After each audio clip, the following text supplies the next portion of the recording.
Hello दोस्तों, स्वागत है आप सभी का इस यूट्यूब चैनल के ऑनलाइन लर्निंग प्लेटफॉर्म पर। तो जैसा कि हमने पिछले वीडियो में देखा था पार्ट 7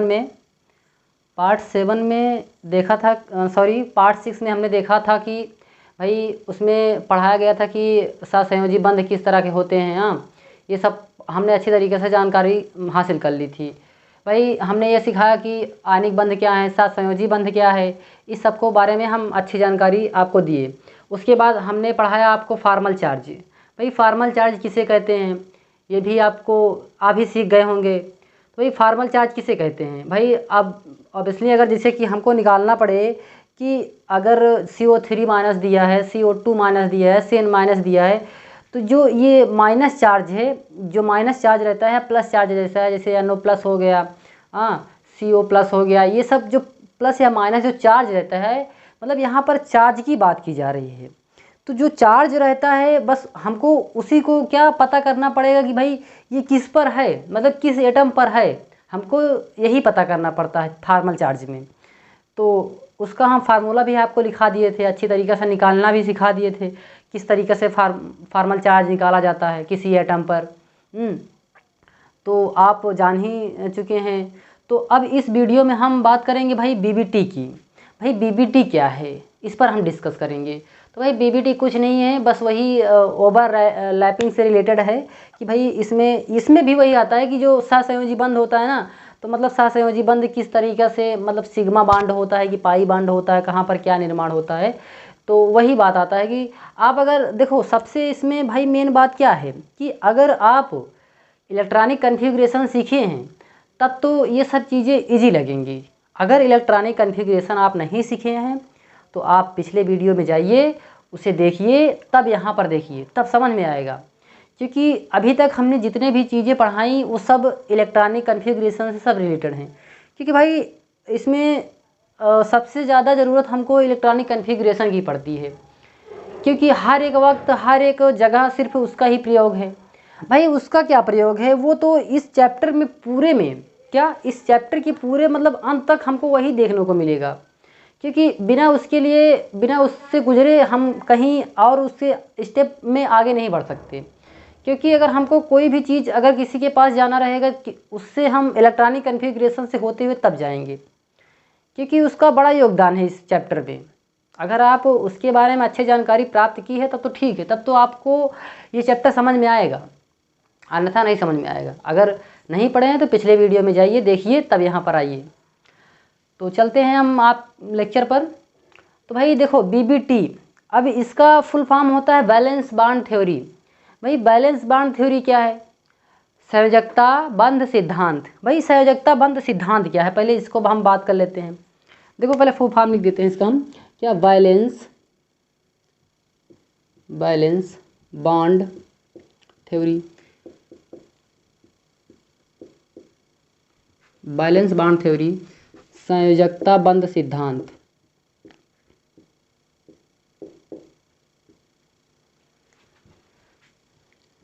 संयोजकता बंध सिद्धांत। तो भाई संयोजकता बंध सिद्धांत तो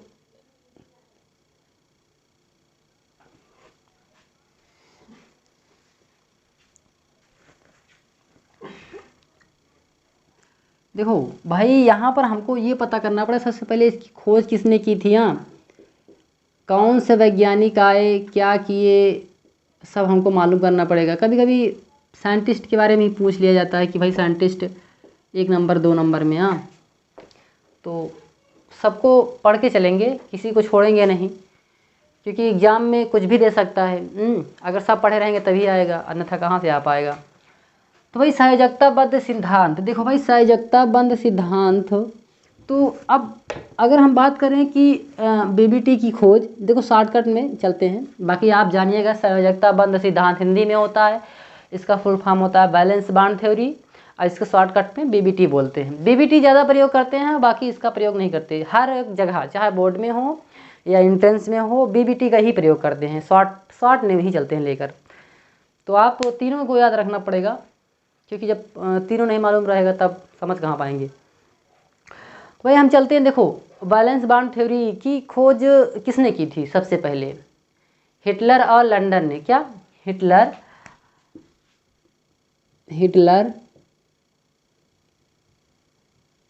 और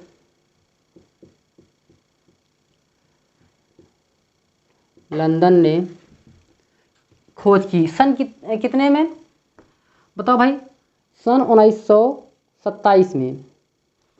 कितने में? सन 1927 में हिटलर और लंदन ने बीबीटी की खोज की। हिटलर और लंदन ने सन 1927 में खोज की। देखो भाई ये सब पॉइंट बना के हम लिख रहे हैं, आप एकदम उसी में मतलब एक पॉइंट बनाइएगा, उस पॉइंट में सब लिख लीजिए जितना भी हम लिखाएं। देखो आप पहले समझिए भाई, बीबीटी की खोज हिटलर और लंदन ने सन 1927 में की थी, लेकिन इसमें कुछ कमियां पाई। क्या इसमें? और भाई इसके आगे और साइंटिस्ट आए, कुछ साल बीतने के बाद साइंटिस्ट आए, उन्होंने पता लगाया कि इसमें कुछ कमी रह गई हैं। क्या इसमें कुछ कमियां रह गई हैं? तो जो कमी रह गई थी, जो अब उस कमी को जो सुधार किए थे वो कौन से वैज्ञानिक थे? पाउलिंग और स्लेटर ने। क्या? पाउलिंग और स्लेटर ने। फिर इसमें क्या लिखेंगे कि भाई हिटलर और लंदन ने सन 1927 में बीबीटी की खोज की। कुछ कमियां हो जाने की वजह से कुछ कमियां हो जाने की वजह से इसमें सुधार कौन किया था? पाउलिंग और स्लेटर ने। इसमें सुधार, देखो हम यहाँ पर ऐसे लिख देने, इसमें सुधार पाउलिंग और स्लेटर ने सन 1930 में की। तो भाई 2 पॉइंट हो गया। हमने क्या कहा कि भाई हिटलर और लंदन ने क्या सन 1927 में खोज की, किसकी? बीबीटी की। लेकिन इसमें कुछ कमी रह जाने की वजह से कुछ कमी रह गई थी कि जो बाद में 3 साल बाद वैज्ञानिक आए। कितने साल बाद? 3 साल बाद। सन 1930 में कौन वैज्ञानिक आए? पाउलिंग और स्लेटर ने। तो इन्होंने बताया कि इसमें कुछ कमी है, अब इसको हम सुधार करेंगे। तो इसमें सुधार कौन किए? पाउलिंग और स्लेटर ने सन कितने में? 1930 में। तो फिर इसके लिए भाई जब इनको सुधारा, उसमें देखा, तो सबकी उसमें मंजूरी दी गई कि भाई हाँ इसमें कमी थी, आप इसको सुधारे हैं तो आपको नोबेल पुरस्कार मिलना चाहिए। तो उनको किसको मिला नोबेल पुरस्कार? इसको, पाउलिंग और स्लेटर को। क्योंकि इसलिए मिला क्योंकि वो जो कमी रह गई थी, जो सुधारे थे, सिर्फ उसी के लिए इनको नोबेल पुरस्कार मिला था, जो कमियां थी, क्योंकि कमी इन्होंने ढूंढ कर उसको ठीक कर दिया था। तो सन 1930 में क्या लिखेंगे? सन 1954 में इन दोनों को नोबेल पुरस्कार मिला। इन दोनों को नोबेल पुरस्कार, नोबेल प्राइज मिला। नोबेल प्राइज मिला। भाई नोबेल प्राइज़ जब मिला, किसके लिए मिला? कि ये दोनों सुधार किए थे, इसीलिए नोबेल पुरस्कार मिला। तो अब हमको लिखना क्या है कि भाई कैसे लिखेंगे? हम लिखेंगे कि हिटलर और लंदन ने सन 1927 में बीबीटी की खोज की। इसमें कुछ कमी रह जाने की वजह से इसमें सुधार किए पाउलिंग और स्लेटर ने सन 1930 में। इसके लिए इन दोनों को नोबेल पुरस्कार सन 1954 में मिला। बस इतना लिखेंगे बस आप लोग इसमें। उसके बाद फिर आप लिखेंगे हेडिंग में, हेडिंग डालेंगे, और हिटलर और लंदन ने कहा, मतलब हिटलर और लंदन के अभिगृहित, क्या? हिटलर तो हिटलर और लंदन ने, हिटलर और लंदन के अभिगृहित, मतलब अभिगृहित का मतलब ये हुआ भाई कि इन्होंने क्या कहा? इन्होंने क्या कहा, किसके बारे में, बीबीटी के बारे में। तो सबसे पहला पॉइंट यहाँ पर, पहला पॉइंट,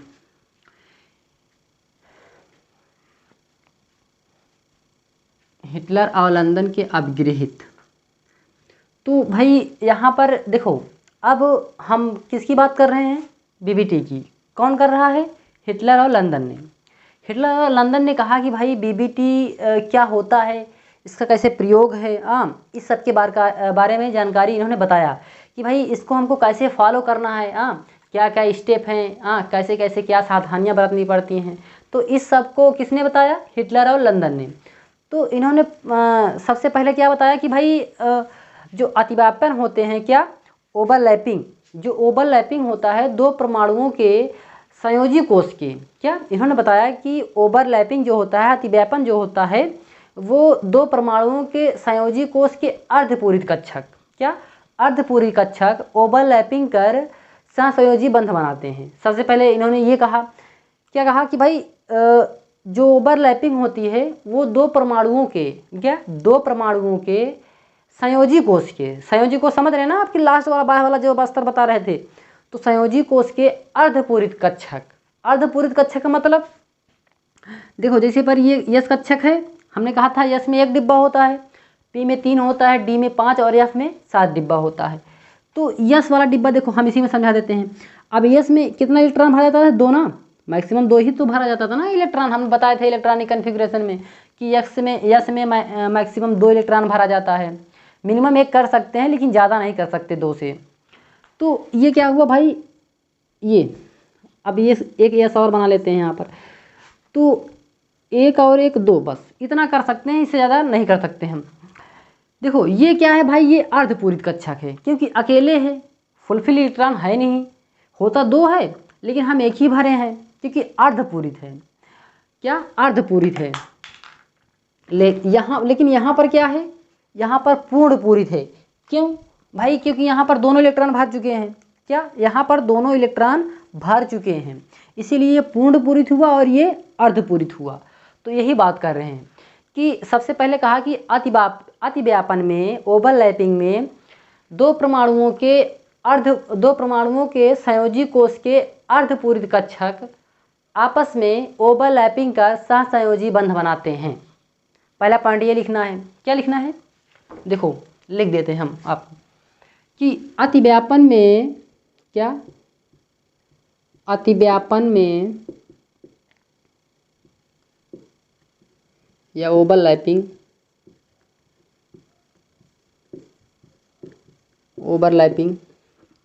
अतिव्यापन में या ओवरलैपिंग में संयोजी दो परमाणुओं के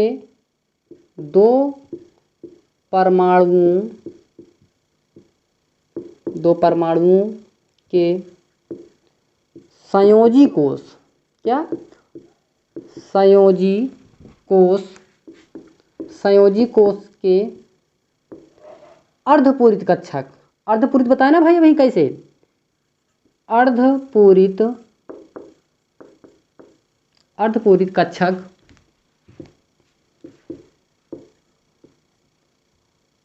ओवरलैपिंग कर, क्या, ओवरलैपिंग कर या अतिव्यापन कर, चाहे ओवरलैपिंग कहो या अतिव्यापन कहो, भाई अतिव्यापन हिंदी शब्द है और ओवरलैपिंग क्या है, इंग्लिश वर्ड है।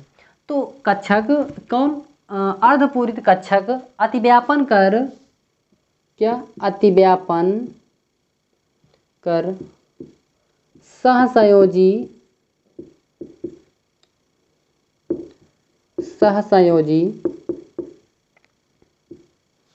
बंध बनाते हैं। तो भाई पहले इन्होंने यही बात कहा, कौन, हिटलर और लंदन ने कहा कि भाई जो ओवरलैपिंग होती है, तो जो वो ओवरलैपिंग होती है दो परमाणुओं, मतलब कि एक परमाणु ये हो गया और एक परमाणु ये हो गया, तो दो परमाणुओं के संयोजी कोष, सबसे बाहरी वाला कोष मान लो, बाहरी कोष इसको हम मान लेते हैं, इसको मान लेते हैं, दोनों को लास्ट के बाहरी कोष यही है। तो बाहरी कोष के संयोजी कोष के अर्धपूरित कक्षक, अभी तक हमने बताया अर्धपूरित कक्षक 1 इलेक्ट्रॉन था और पूर्ण पूरित डबल था। तो मतलब जो हर एक डिब्बे में 2 इलेक्ट्रॉन होना चाहिए वो पूर्ण है। अगर हर एक डिब्बे में अकेले अकेले इलेक्ट्रॉन है तो क्या है, वो अर्धपूरित है। तो संयोजी कोश के अर्धपूरित कक्षक आपस में अतिव्यापन कर, क्या आपस में अतिव्यापन कर या अतिव्यापन कर सहसंयोजी बंध का निर्माण करते हैं। सबसे पहले हिटलर और नंदन ने यही कहा। फिर उसके बाद क्या कहा इन्होंने, दूसरा पॉइंट कहा कि अतिव्यापन में भाग लेने वाले कक्षकों के इलेक्ट्रॉन, क्या अतिव्यापन में भाग लेने वाले कक्षकों के इलेक्ट्रॉन विपरीत चक्रण की दिशा विपरीत होनी चाहिए। क्या अतिव्यापन में भाग लेने वाले कक्षकों के इलेक्ट्रॉन विपरीत चक्रण की दिशा विपरीत होनी चाहिए। भाई उन्होंने कहा कि एक क्लॉकवाइज था तो एक एंटी क्लॉकवाइज होना चाहिए। इसका कहने का मतलब अभी तक हम बताए थे ना कि ये मान लो एक दूसरा बना लेते हैं, तो ये क्या हुआ, क्लॉकवाइज, ये क्लॉकवाइज हुआ। और इसके बाद जस्ट ये क्लॉकवाइज था, ये एंटी क्लॉकवाइज हुआ, मतलब ये पूर्ण पूरित हुआ, ये अर्धपूरित हुआ। तो नहीं, इसी में समझ लो ये क्लॉकवाइज है और नीचे भर दो एंटी क्लॉकवाइज, दोनों पूर्ण पूरित हो गया। लेकिन हम दोनों आपको समझा देना चाहते थे, इसीलिए बताया कि भाई ये अर्धपूरित है, ये पूर्ण पूरित है। इसमें क्या हुआ कि भाई ये क्लॉकवाइज है, लेकिन इसमें क्लॉकवाइज और एंटी क्लॉकवाइज दोनों है। तो हम वही पढ़ रहे हैं कि भाई क्या कि अतिव्यापन में भाग लेने वाले परमाणुओं के कक्षकों के इलेक्ट्रॉन, क्या परमाणुओं के अतिव्यापन में भाग लेने वाले परमाणुओं के कक्षकों के इलेक्ट्रॉन विपरीत चक्रण की दिशा विपरीत होनी चाहिए। भाई एक विपरीत होना चाहिए, जो देखो भाई ये क्या है, अब ये जो इलेक्ट्रॉन है इसके जो अगला इलेक्ट्रॉन होना चाहिए वो विपरीत होना चाहिए, उल्टा, एक सीधा रहे एक उल्टा रहे, तभी तो उसके चक्रण की जो दिशा है तभी तो विपरीत होगी ना, तभी तो वो एंटी क्लॉकवाइज आएगा, अन्यथा कहाँ से आ पाएगा। तो यही लिखना है कि भाई क्या लिखना है कि इसमें अतिव्यापन में भाग लेने वाले परमाणुओं के कक्षकों के इलेक्ट्रॉन की चक्रण की दिशा विपरीत होनी चाहिए, बस यही इतना लिखना है। तो दूसरा पॉइंट क्या था कि अतिव्यापन में, देखो भाई अतिव्यापन में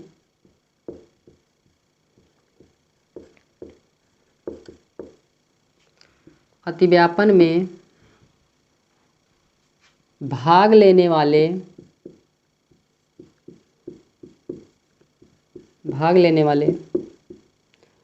परमाणुओं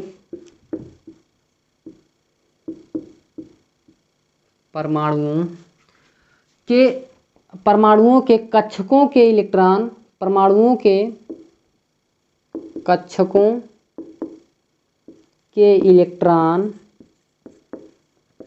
चक्रण की दिशा, विपरीत चक्रण की दिशा, क्या इलेक्ट्रॉन विपरीत चक्रण की दिशा, विपरीत चक्रण की दिशा, विपरीत चक्रण की दिशा विपरीत होनी चाहिए।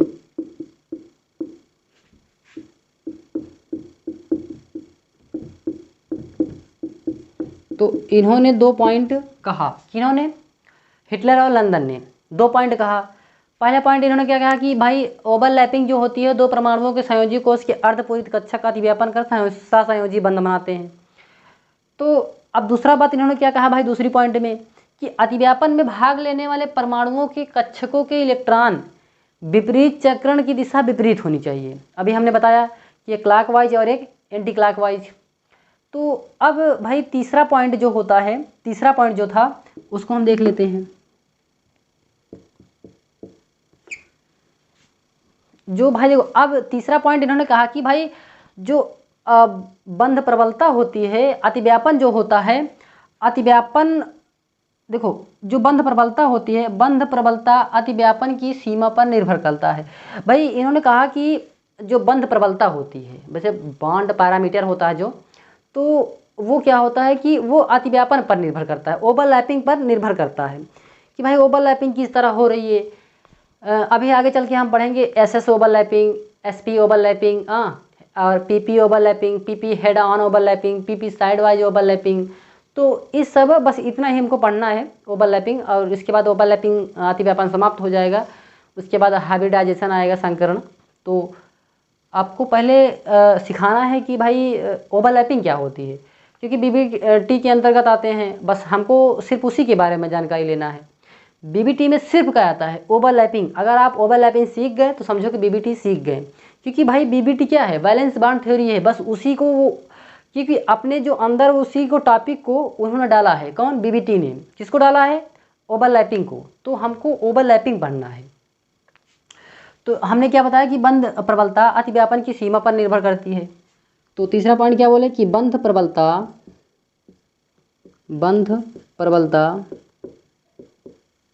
अतिव्यापन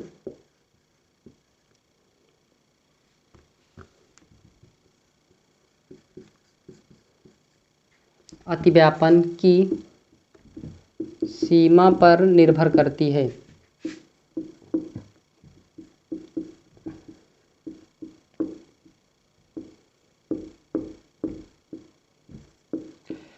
तो हमने क्या भाई, हमने नहीं, हिटलर और लंदन ने क्या कहा कि जो बंध प्रबलता है वो अतिव्यापन की सीमा पर निर्भर करती है। तीसरा पॉइंट इन्होंने कहा, 3 बातें तो कह दिया भाई। एक बात इन्होंने और कहा कि भाई जो बंध प्रबलता होती है, जो बंध ऊर्जा होती है, जो बंध प्रबलता होती है भाई, उसमें क्या होता है कि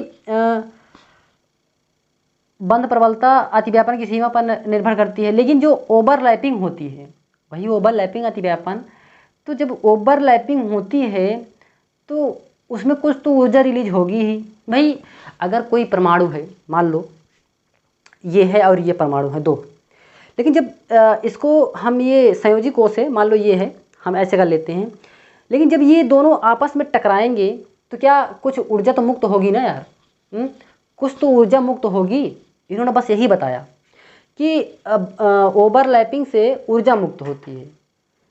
इन्होंने पता किया और बताया कि भाई जब दोनों टकराएंगे तब तो ऊर्जा मुक्त होगी। तो इन्होंने अगला पॉइंट क्या बताया कि अतिव्यापन से ऊर्जा मुक्त होती है। चौथा पॉइंट इन्होंने क्या बताया कि अतिव्यापन से या ओवरलैपिंग से, अतिव्यापन से ऊर्जा मुक्त होती है।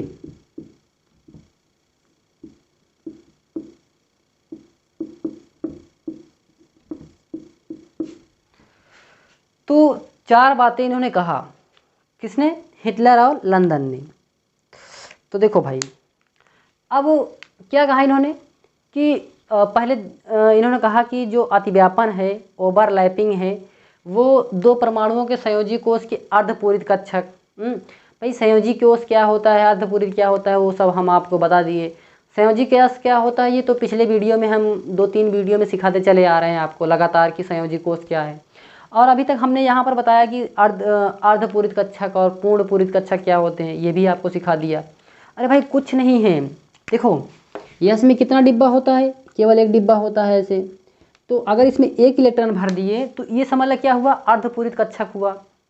लेकिन इसी में अगर हम डबल इलेक्ट्रॉन भर दिए तो ये पूर्ण पूरित हो गया। तो इन्होंने बस यही कहा, ये जो अर्धपूरित कक्षक है वही, केवल वही ही ओवरलैपिंग करेगा। अगर कोई पूर्ण पूरित है वो नहीं करेगा भाई। क्या करेगा, जब उसमें केवल 1 इलेक्ट्रॉन मतलब रहने की जगह हो, मतलब केवल 1 इलेक्ट्रॉन जाने की जगह हो, तभी वो ओवरलैपिंग करेगा। अगर उसके पास सब फुलफिल है, कहाँ से करेगा, वो तो संतुष्ट है ही। तो कोई संतुष्ट आदमी क्यों अपनी जान जोखिम में डाल सकता है, बताओ भाई। तो बस यही भाई। देखो पी में क्या था, पी में 3 तरीके के 3 डिब्बा होते हैं। देखो ये 3 डिब्बा बना लिया हमने। तो ये क्या हुआ भाई, पहले क्लॉकवाइज भर देते हैं, फिर उसके बाद एंटी क्लॉकवाइज। अब ये क्या हुआ हमारा, ये अर्धपूरित हुआ। क्या, ये अर्धपूरित हुआ। अब अगर, लेकिन अगर इसी में बात कर लें हम पी में, तो पहले क्लॉकवाइज, फिर उसके बाद यहाँ से फिर एंटी क्लॉकवाइज। लेकिन ये क्या हुआ, ये पूर्ण पूरित हुआ भाई, पूर्ण पूरित। तो यहाँ पर पूर्ण पूरित की बात नहीं हो रही है, यहाँ पर केवल अर्धपूरित की बात हो रही है। क्योंकि जो अर्धपूरित रहेगा सिर्फ वही कक्षक क्या होंगे, अतिव्यापन में भाग लेंगे। बस हमको यही पढ़ना है। इसमें आपको पता रहना चाहिए कि भाई पूर्ण पूरित क्या है, अर्धपूरित क्या है, तभी तो आप उसका डिफरेंट जो है, उसका अंतर है जो समझ पाएंगे। अब एक ही नहीं याद करना पड़ता है कि हाँ सर बता दिए कि बीबीटी में से केवल अर्धपूरित की ही ज़रूरत पड़ती है तो सिर्फ हम उसी को याद करके चलेंगे। नहीं, आपको पूर्ण और अर्ध दोनों याद करके चलना पड़ेगा। अरे उसमें याद क्या है भाई, पी में 6 इलेक्ट्रॉन होते हैं तो 6 इलेक्ट्रॉन हमने भर दिया, ये 6 जब पूरा पूरा भर दिया तो पूर्ण हो गया, और 3 भरा तो आधा भरे तो भाई अर्धपूरित हुआ ना। बस इसमें याद क्या रखना है भाई, कुछ इसमें याद रखने वाली कोई बात ही नहीं। तो अब भाई पहला आपको समझ में आ गया, पहला पॉइंट इन्होंने क्या किया। दूसरा पॉइंट देखो यहीं समझा देते हैं कि भाई दूसरा पॉइंट में इन्होंने क्या कहा कि अतिव्यापन में भाग लेने वाले परमाणुओं के कक्षकों के जो इलेक्ट्रॉन है, देखो ये इलेक्ट्रॉन विपरीत चक्रण की दिशा विपरीत होनी चाहिए। मतलब केवल, मतलब जैसे यहाँ पर ये तो क्लॉकवाइज पूरा है, हाँ ये तो विपरीत है नहीं, लेकिन आपको अभी नहीं, एग्जाम्पल में काफ़ी केसेज ऐसे मिलेंगे, ये एंटी क्लॉकवाइज विपरीत हो गया। केवल आपको एक ही कक्षक ऐसे मिलेगा जो अकेले होगा, केवल क्लॉकवाइज होगा इलेक्ट्रॉन, और वही कक्षक क्या होगा, वही कक्षक दूसरे परमाणु के दूसरे वाले कक्षक के साथ ओवरलैपिंग करेगा। ऐसे हर एक केस में मिलेगा आपको, एक केस में नहीं काफ़ी केस में मिलेगा, हर एक एग्जाम्पल में आपको बस यही देखने को मिलेगा। तो एग्जाम्पल से हम आपको समझाते हैं, वहाँ पर ज़्यादा समझ में आएगा। तो इन्होंने तीसरी बात है क्या कहा कि भाई जो बंध प्रबलता है वो अतिव्यापन की सीमा पर निर्भर करती है। भाई जो बांड पैरामीटर है तो उसका जो प्रबलता है कितना स्ट्रांग है, कितना वीक है, ये सब जो होते हैं ना अतिव्यापन की सीमा पर निर्भर करते हैं, किस तरीके से उसमें ओवरलैपिंग हो रही। भाई उसमें ओवरलैपिंग देखो दो टाइप की होती हैं। देखो एक तो जो सिग्मा ओवरलैपिंग करके सिग्मा बांड बनाता है, और एक ओवरलैपिंग जो करके पाई बांड बनाता है। तो अब इसमें वीक कौन है और स्ट्रॉन्ग कौन है ये भी हमको पता करना पड़ेगा।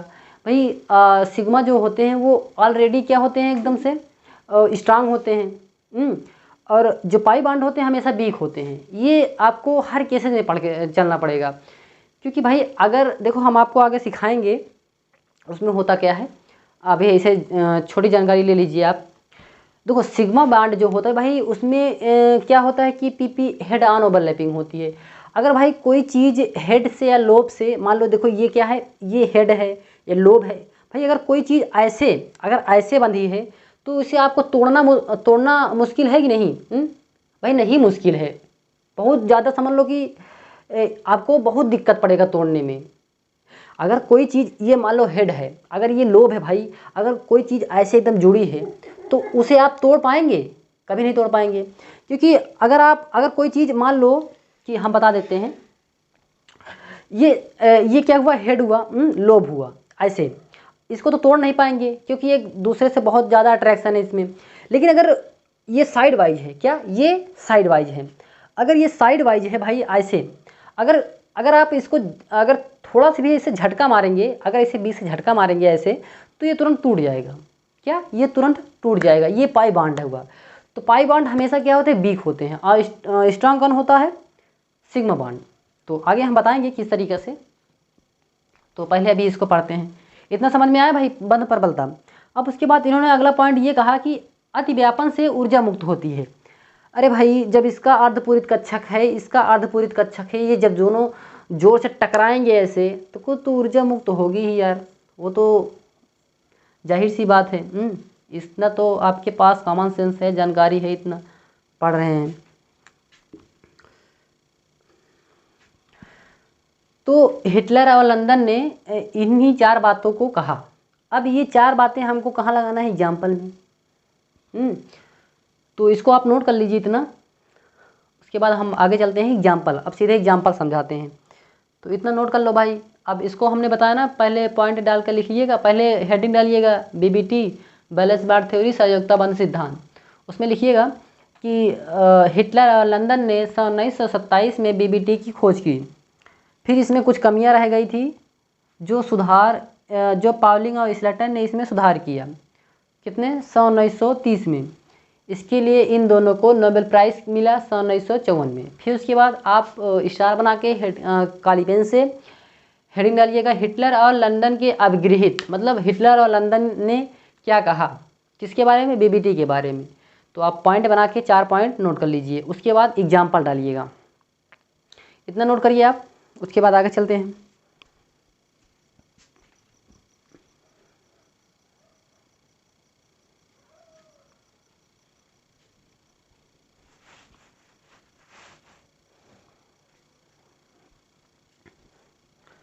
चलो भाई नोट किए ना? अरे स्क्रीनशॉट कर लेना चाहिए था आपको।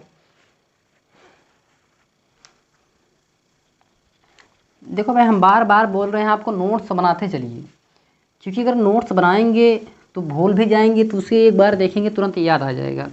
अगर नोट्स नहीं बनाएंगे तो 1 दिन 2 दिन तक याद रहेगा आपको। लेकिन अगर नोट्स बना लेंगे भाई, आपको भी काम देगा, दूसरों को भी काम देगा। हाँ, आपके घर में छोटे भाई बहन जो पढ़ रहे हैं।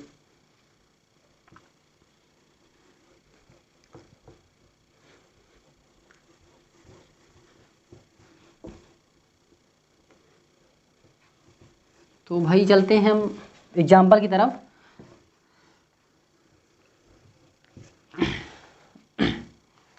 देखो भाई अब क्या है एग्जाम्पल।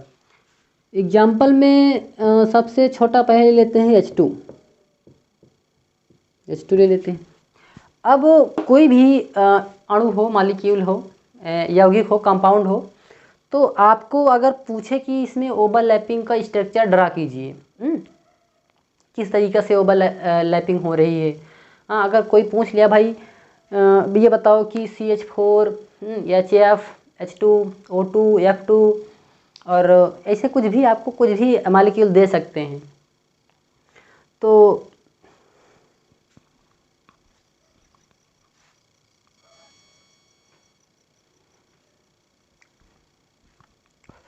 क्या बताया भाई हमने कि H2, तो इसको सबसे पहले अगर कोई भी मॉलिक्यूल दिया रहे या कंपाउंड दिया रहे तो कुछ भी आपको, जैसे कि यहाँ पर एग्जांपल दिया रहे, तो आप कुछ मत करिए, सीधे इलेक्ट्रॉनिक कन्फिग्रेशन पे जाइए। उन दोनों का 2 परमाणु रहेंगे, 2 तो रहेंगे भाई, क्योंकि 2 रहेगा, चाहे मॉलिक्यूल हो या कंपाउंड हो। कंपाउंड हो भाई यौगिक रहेगा तो 2 अलग तरीके के रहेंगे, अगर मॉलिक्यूल रहेगा तो सेम तरीके के रहेंगे। तो एक का निकाल लो, दूसरे को पता चल जाएगा। लेकिन अगर कंपाउंड हुआ, यौगिक हुआ, तो भाई दोनों को निकालना पड़ेगा आपको। हाँ, तो देखो इसमें सीखते हैं। ये क्या है, हमारा मॉलिक्यूल है, अणु है। तो अब यहाँ पर भाई हमने सबसे पहले क्या बोला कि आप चले जाइए इलेक्ट्रॉनिक कन्फिग्रेशन पर, इलेक्ट्रॉनिक विन्यास पर। तो अब पहले हाइड्रोजन का इलेक्ट्रॉनिक विन्यास हम कर लेते हैं। हाइड्रोजन का पहले क्या लिखते हैं, यस। अब एक ही बात लिखो, क्योंकि हाइड्रोजन का परमाणु क्रमांक 1 होता है। तो यस, अब इसमें यस के ऊपर 2 होता है, लेकिन हमको ज़रूरत कितना है, 1, तो 1 भर दिए। अब यस कितने नंबर चालू होता है, 1, 1s1 हो गया हाइड्रोजन का इलेक्ट्रॉनिक विन्यास। इसी तरह दूसरे वाले को हो जाएगा 1s1। अब दूसरी बात इन्होंने क्या कहा कि पहले वाले पॉइंट में इन्होंने क्या कहा कि 2 परमाणुओं के कक्षकों, संयोजी कोष के अर्धपूरित कक्षक आपस में अतिव्यापन करते हैं।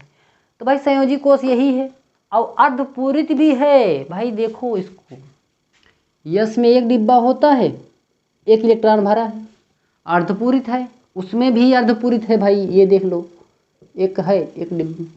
तो दोनों क्या है, अर्धपूरित हैं। तो इन्होंने कहा कि दोनों परमाणुओं के संयोजी कोष के अर्धपूरित कक्षक ही अतिव्यापन कर सकते हैं, और अतिव्यापन कर सहसंयोजी बंध का निर्माण करते हैं। तो देखो यहाँ पर क्या था कि भाई यस, देखो यस हमेशा जो होता है, अब ओवरलैपिंग में हम अलग तरीके से इस्तेमाल करेंगे। ये क्या है भाई, यस है, ये यस वाला है। और ये क्या है भाई, ये पी है। और डी कैसे होता है, डबल डंबलाकार होता है भाई, ऐसे होता है। तो ये डी है। तो हमारे सिलेबस में डी नहीं है, सिर्फ क्या है, यस है और पी है। तो हमको क्या पढ़ कर चलना पड़ेगा भाई, यस और पी। तो यस और पी हमको पढ़ के चलना पड़ेगा। तो भाई यस कितना कैसे होता है, गोलाकार। देखो ये कक्षक है, कक्षक अलग है, लेकिन यहाँ पर ओवरलैपिंग किस तरह करते हैं, यस की पी की वो अलग है। तो यस को हमेशा गोले से डिनोट किया जाता है, और पी को ये डंबलाकार, तो इसी तरह डिनोट किया जाता है। तो भाई अब क्या होता है कि 1s1 मतलब क्या है कि वो संयोजी कोष है और अर्धपूरित भी है, और 1 यस है।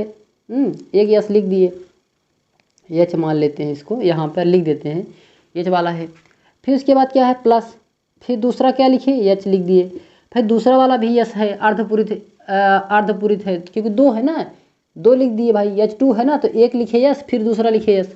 अब यहाँ पर क्या था, यहाँ पर कौन सी ओवरलैपिंग हो रही है, यस यस ओवरलैपिंग, क्योंकि इसका भी यस और इसका भी यस, तो क्या यहाँ पर लिखेंगे यस यस ओवरलैपिंग, ओवरलैपिंग।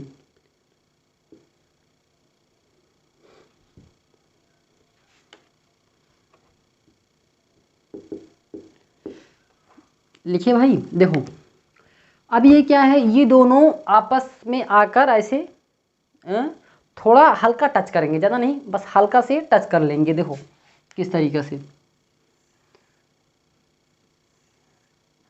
यही। अब ये भाई जो ओवरलैपिंग किए हैं, ये इतना जगह, इतना, यही क्या है, यहाँ पर कौन सा बंध बनता है भाई एस एस ओवरलैपिंग से, ये सिग्मा बॉन्ड, सिग्मा बॉन्ड या सहसंयोजी बंध, या सहसंयोजी बंध। भाई हमने पिछला वीडियो में पढ़ाया था कि सहसंयोजी बंध क्या है, तो ये एग्जाम्पल हमने लिया था हमारे ख्याल से, हाँ लिया था भाई। तो कौन सा बंध बना भाई, सिग्मा बॉन्ड बना, सहसंयोजी बंध बना। तो भाई इसमें एस एस ओवरलैपिंग से अगर पूछ लिया कोई कि एस एस ओवरलैपिंग से कौन बॉन्ड बनता है, सिग्मा या पाई, तो आप क्या कहेंगे, सिग्मा बॉन्ड। तो ऐसे ही हमको अब किसको देखने को मिलेगा, देखो एक और एग्जांपल ले लेते हैं एच एफ का, क्या ले लेते हैं, एच एफ का। देखो दूसरा, ये पहला एग्जांपल था, दूसरा एग्जांपल ले लेते हैं हम एच एफ का। तो सबसे पहले क्या निकालते हैं, इलेक्ट्रॉनिक विन्यास। अब देखो ये मॉलिक्यूल था, ये क्या है, अब कंपाउंड है, दोनों को निकालना पड़ेगा। इसमें क्या, हम एक को निकाल कर दूसरे को पता कर लिए कि भाई जिसका एक का जो वही होगा वही दूसरे का भी होगा, लेकिन ऐसा इसमें नहीं है। इसमें दो अलग अलग परमाणु हैं, एक फ्लोरीन है, एक हाइड्रोजन है। तो हाइड्रोजन का 1s अभी तो निकाले थे ना, लिख लेते हैं 1s1। अब फ्लोरीन का निकाल लेते हैं, इसके बाद संयोजी, ये अर्धपूरित भी है। फ्लोरीन को देखो क्या होता है, परमाणु क्रमांक 9। अब वो इसको निकालो, इलेक्ट्रॉनिक कॉन्फ़िगरेशन करो भाई। सबसे पहले आता है एस एस, फिर उसके बाद पी एस 2 बार, लेकिन अब हमको लगता है इलेक्ट्रॉन आ जाएगा। देखो फिल करो, 2 2 4, और होता है इसमें 6 बार आ जाता है, लेकिन हमको 5 ही की ज़रूरत है, क्योंकि 4 हो गया है, 5 4 9। इसको इरेज कर दो, 1s 2s बाकी नहीं है, फिर 2p, बस ये 1s। अब देखो अब क्या है, संयोजी कोष पता करो, संयोजी कोष कौन सा है, ये 2s और 2p वाला। देखो अब क्या है, संयोजी कोष 2s, लेकिन यस वाला क्या है भाई, फुलफिल है। यस में कितना इलेक्ट्रॉन है, 2, 2s2 वाला है ना, तो संयोजी कोष यही हुआ। और 2p 5 भी है। p में कितना इलेक्ट्रॉन है भाई, p में कितना डिब्बा, 3, कितना इलेक्ट्रॉन भरा है, 5। पहले क्लॉकवाइज भरो, 1 2 3, फिर एंटी क्लॉकवाइज 4 1 5, यहाँ से इसे पहले क्लॉकवाइज भरो, 1 2 3, फिर एंटी क्लॉकवाइज 4 1 5। लेकिन देखो यहाँ पर क्या हुआ कि एक कक्षक जो है वो अर्धपूरित है, बस एक ही कक्षक हमको चाहिए भाई, क्योंकि एक क्या हुआ, दूसरे पहले वाले कक्षक के दूसरे वाले कक्षक के साथ है, सिर्फ एक ही कक्षक ऐसे होते हैं कि जो अर्धपूरित होते हैं, उसी के साथ क्या होते हैं, दोनों अधिव्यापन करते हैं। तो एक कक्षक इसका क्या है, अर्धपूरित है, और एक कक्षक इसका अर्धपूरित है। ये दोनों क्या करेंगे, आपस में अतिव्यापन। देखो कैसे करते हैं, हम बताते हैं। अब यस वाला कैसे होता है, हमेशा यस वाला जो होता है हमेशा गोला होता है। अब पी वाला हमेशा क्या होता है, डंबलाकार होता है। तो यहाँ पर पहले हम क्या लिखें, यहाँ पर एक यस लिखे, मतलब एच लिख दिए, और दूसरा क्या लिखे, 1s1 लिख देते हैं यहाँ पर। देखो ये भाई 2pz1 हुआ, 2px है, लिख देते हैं पूरा 2p ना, 2px 2py और 2pz, 2px है, 2py है, 2pz है। 2pz हमेशा ही क्या करेगा, ओवरलैपिंग करेगा।